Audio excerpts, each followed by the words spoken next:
Registering to sell on Etsy is very straightforward. First, set yourself up an ordinary buyer's account. Then from the Your Account link at the top here, click on Sell on Etsy. From there, you will get to set up your shop preferences. First, set up your shop language.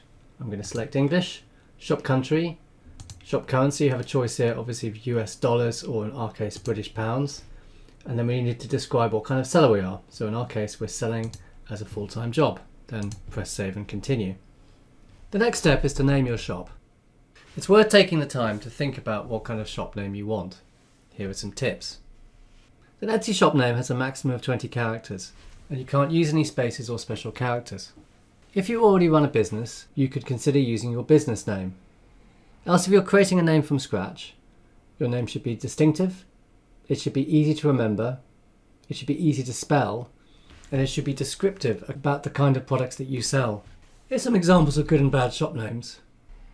Urban Cheesecraft is a good name because they sell cheese products. You'll notice they've capitalized each word, which makes it more readable. Similarly, Waterstone Succulents, they sell little statuettes. Delirium Decor is a decor company. It's short, but it's to the point. Then we have some names which are named after the name of the business. We've got Morning Ritual Studio and Lisa Rupp Designs. They're quite abstract, so they could sell a number of things. On the right here we have what I consider to be some bad names. 3 Chefs Design. That does 2 things wrong. 1, 3. Is that a number or a word when you're describing it to people? It uses plurals, which are always difficult to remember. Second one is Perfect Design. That's a misspelling, so people are going to get that wrong.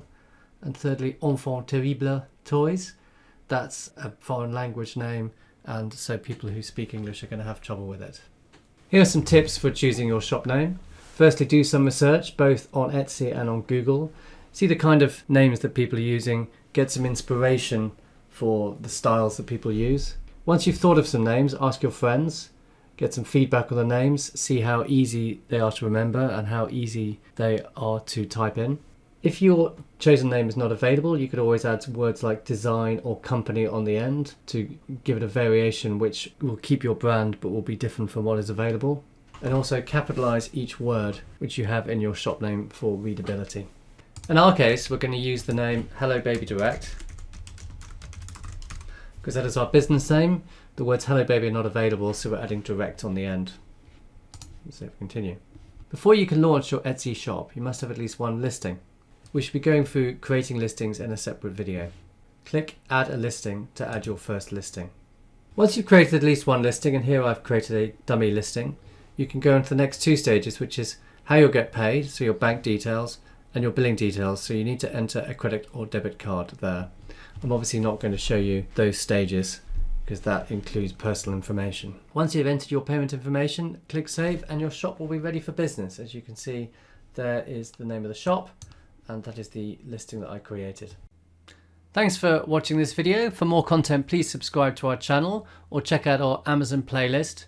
You can also see more hints and tips at our website, which is vendlab.com/blog.